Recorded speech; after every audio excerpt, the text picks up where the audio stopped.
Hi, my name is Seth Corrigan, and today I'll be discussing Jim Carrey's nonsensical belief in himself.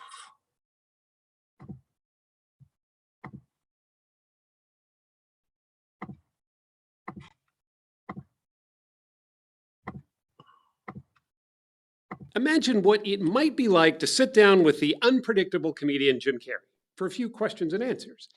If you can't imagine it, well, don't worry. Tracy Smith is here to show us.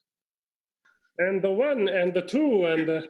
Even in times like this, a chat with Jim Carrey can be just a bit surreal. So here we go. Oh, look how big my fists are. Jeez. You could hurt somebody with that thing.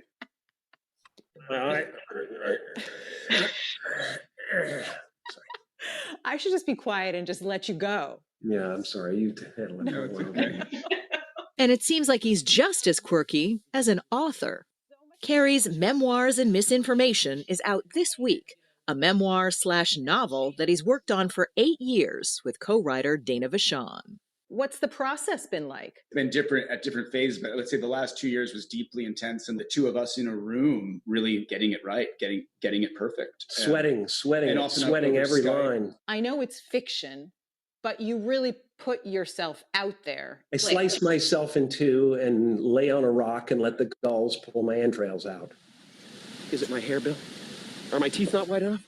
Or like the Great Falls is the bedrock of my life, eroding beneath me. Carrey's memoir doesn't fit into a neat category, but it does share a few themes with some of his movies. He casts himself as a flawed leading man. You can call me Bruce. Like the one in Bruce Almighty. Oh, and in case I don't see you, good afternoon, good evening, and good night. And in the book, he lives in a Truman Show-like world where it's often hard to tell where the fantasy ends and reality begins. Even though this is fiction, do you think we emerge with a clear idea of who Jim Carrey is? I think it's the best way to get to know me, is to get to know my mind. I'd like to go way back now. And what a strange place his mind seems to be. Long before Jim Carrey became a big-name comedian, he'd make his family howl at their home north of Toronto, often as a sidekick to his father, Percy. One of the parts of the book that feels more memoir to me is when you talk about your childhood and your parents. You talk a lot about your dad. Was he your hero? My dad, I wish the whole world could know my dad, but maybe they know him a little bit through me. He was there for me. He was my champ, my absolute champion. Percy Carey was the one who helped young Jim write his first jokes and drove him to his first club gigs. You said he basically saved you because he brought you to this comedy club and you kind of saw. You're not going to be happy until I'm sobbing openly. Right?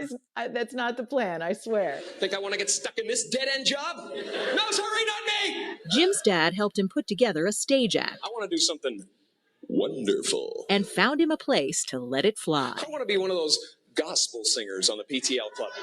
And he said, you know, there's these places called comedy clubs.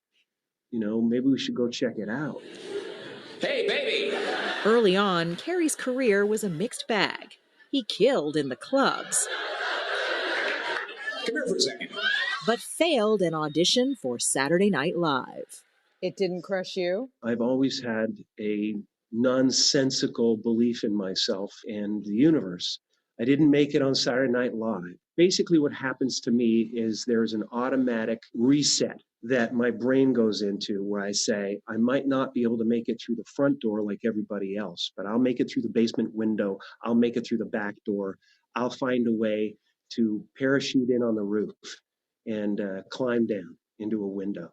I have faith. I think faith is better than hope. You know? Hope walks through the fire and faith leaps over it. And talk about a leap of faith. In 1990, he was cast on the Wayans family's groundbreaking sketch comedy show, In Living Color. I'm Wyatt, and I'm capitalizing on a trend that's currently rising. Mix it with Curly and Larry and Moe. Hey, yo! I'm here because of In Living Color and the incredible talents in the African-American community that supported me and allowed me to grow in their world that they created. The Wayans gave me my big break. You know, I can't ever thank them enough. This is your brain on drugs. Any questions? Carey also writes about another big influence in his life. That's the story of my life. No respect. I don't get no respect at all. You kidding? No respect at all. You kidding? Legendary comedian Rodney Dangerfield. To you, he was a mentor, he was a friend. He just loved me. He loved me and he encouraged me. And I'd get off stage and he'd say, trying some new stuff, kid. But then I say, yeah, he'd say, good stuff, good stuff. That's great. Keep it up. He was completely encouraging to me. And when Dangerfield lay dying in a hospital in 2004, Carey was with him. There's a moment we talk about in the book where I saw him just before he passed. And I joked with him and I laughed with him. And suddenly the machines lit up in the room. And all the doctors and nurses ran into the room and said, what happened? What happened? What are you doing? And I said, I don't know. It seems like he's trying to speak to me. They said, this hasn't happened for a while. And there's been no activity at all. And I just knew he knew I was there. You kind of wonder what Rodney would have said about these. For a while now, Carey's been trying out other media, like painting and political cartoons. And for advice, he says he listens to his daughter, Jane. My daughter is one of the most brilliant counsels of my life. Honestly, she's so wise and so loving. She's brought me back from the brink a couple of times. What do you mean? She just has chimed in with a few words that have really opened my heart and settled me down and made me feel like everything's all right. She's just wonderful. And she's also made him a grandfather. Hold on, let me take my teeth out. It's always great to go swimming and stuff like that on a beach, and it'd be screaming, Grandpa! Grandpa! So I'm like, hey, cool it, kid. Just chill. Grandpa! And maybe he had his grandson in mind for his latest movie. That's brilliant, sir. Thanks. You poke fun at big studio family films in this book. And yet, you just made Sonic the Hedgehog. Yeah.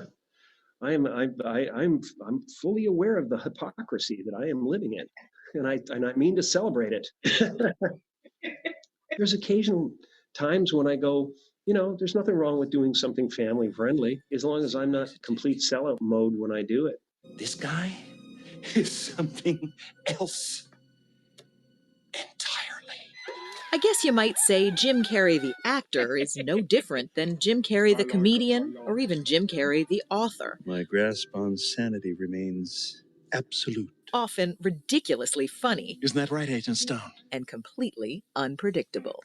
I've challenged my audience all the way along. I've been rather brutal about it, and I've asked them for a lot, and they've given me a lot. And now I'm a political cartoonist and an author now, and maybe because I know how beautiful a gift that is, and I'm very grateful for it, I seem to be gaining acceptance in those places, which is just incredible. What a life I'm having.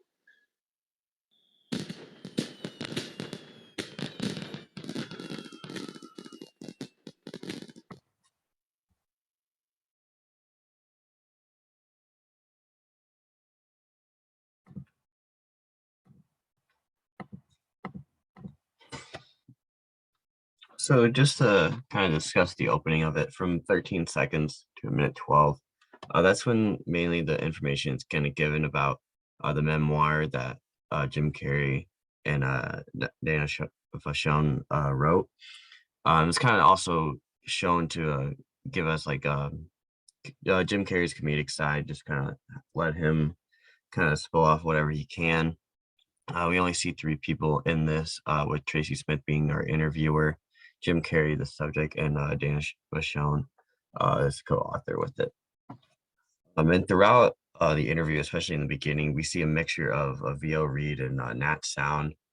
And kind of with the VO Reed, it's overlaid with many clips of him acting and mixture of his comedic roles and his dramatic roles. This with Tracy Smith talking over these, and just with the Nat sound of it. It's with his clips of acting whenever Tracy Smith isn't speaking. It's just the voice of him acting whatever scene it is. And normally we see more of the dramatic scenes that with the sound rather than of as comedic scenes. So with her script, she's really just talking about what the memoir is, kind of just talking about his life, but also how it depicts like his fictional vision of it. And then it just kind of gets into like a more of a heavier theme, kind of discussing about how much of an impact his father had early on in his career, getting into stand up, and then going into Rodney Dangerfield, who was Jim Carrey's mentor, especially after his father passed away. And just kind of like how he was always there for him, especially early on, kind of giving him his words of encouragement. And then when Dangerfield passed away, just kind of how much that meant to him and kind of how much it shook him. And then just talking about like his new avenues that he has for kind of dealing with things, mainly with painting and his political cartoons. The conflict that we see is just the idea of who the real Jim Carrey is, because both Jim Carrey and the book also talk about how he may be acting um, on set, but that's kind of he's also maybe be acting in reality too. So there's kind of like the influx of what is real and what might not also be real as well. Just some of the biases that I saw throughout the interview with Tracy Smith. She has very much like a joyful energy throughout, especially early on, and so you can just kind of like see her just kind of be like more of like a fangirl for him, saying like she also says early on how it's kind of more of a surreal experience speaking with him. So just kind of like bring back that like fan aspect for her. As well as only like Dana Vashah, he's only kind of just there to discuss the book. He's not really there to kind of add to what Jim Carrey is as a person, especially we get a very good third person perspective. And because of how much like impact they would have had together writing that memoir and like kind of having Jim Carrey to open up to him about it. We kind of didn't get to hear much about that, as well as he discusses how Jim Carrey discusses how his daughter has much of an impact on him and just kind of the wise words that she always tells him, but we aren't able to hear from her. And so why I chose this story, for me, many roles of Carrie's are nostalgic, especially with his earlier comedy movies that I saw when I was younger, and just kind of the impact that he has with mental health awareness. Kind of those are the two things that kind of drew me to the story. Um, as far as what I would change, there's not really much I would say that I would want to change from this. And that's my presentation.